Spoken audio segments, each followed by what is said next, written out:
Cabinet मंत्री शंभूराजे देसाई आपल्यासोबत आहे, आपण त्यांच्याशी बातचीत करणार आहोत। राजे, त्रिभाषा सूत्राबद्दल नेमकं काय महत्त्वाचं विधान आता समोर येत आहे? कारण आपण पाहतोय की मातोश्री बाहेर सुद्धा बॅनर्स पोस्टर्स लागलेत की ठाकरेंनीच घात केला। त्रिभाषी सूत्र राज्यानं स्वीकारावं का न स्वीकारावं या बाबतीत शासनानं माशेलकर समिती गठीत केली। माशेलकर समितीचा अहवाल आला। माशेलकर समितीचा अहवाल मंत्रिमंडळानं स्वीकारला।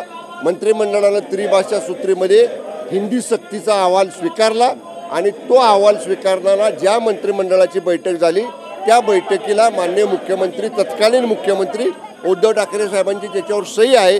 त्यामुळे त्यांनीच निर्णय घेतला आणि आता तेच म्हणतायत की हा निर्णय मागं घ्या। त्यामुळे हा निर्णय ज्यांनी घेतलाय त्यांच्या मुख्यमंत्रीपदाच्या काळात ज्यांची सही त्या अहवाल स्वीकारणाऱ्या बैठकीवरती आहे तेच ह्याला जबाबदार आहेत। मराठीसाठी एकत्र या असं आवाहन मातोश्री बाहेर लागलेल्या बॅनरच्या माध्यमातून शिवसैनिक करतायत। बाळासाहेब ठाकरे पक्षाचे एकत्र येतील असं वाटतंय आणि याचे निवडणुकीत पडसाद यावं, कुणी एकत्र येऊ नये हा ज्या त्या पक्षाचा प्रश्न आहे।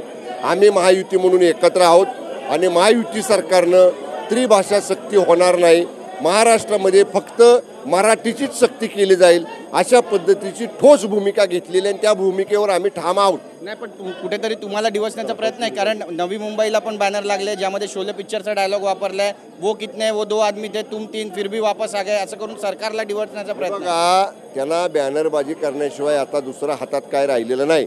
लोकांनी त्यांना विधानसभेत नाकारलं, लोकांनी त्यांना आता कुठं जवळ उभं केलेलं नाही। त्यामुळं अशा लोकांना ज्यांना जनतेने बाजूला केलेलं आहे ते आता अशी बॅनरबाजी करणार, भपकेगिरी करणार आणि लोकांचं लक्ष वेधायचा प्रयत्न करणार। आम जनता याच्याकडे लक्ष देणार नाही। व्हिडिओ व्हायरल होतोय ज्यामध्ये एक शेतकरी स्वतः नांगर घेतोय कारण त्याच्याकडे बैलसाठी पैसे नाही आहेत। हा व्हिडिओ तुम्ही पण पाहिला। मी माननीय कृषी मंत्री महोदयांशी आता बोलणार आहे। माननीय कृषी मंत्री महोदय याच्यामध्ये लक्ष घालतील।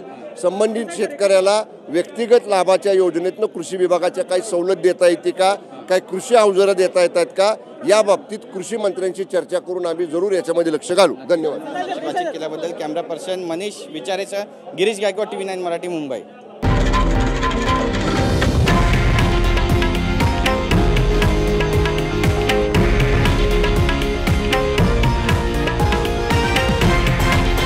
हे आहे देशातील नंबर 1 न्यूज नेटवर्क आणि आपण पाहत आहात TV9 मराठी, एकमेव।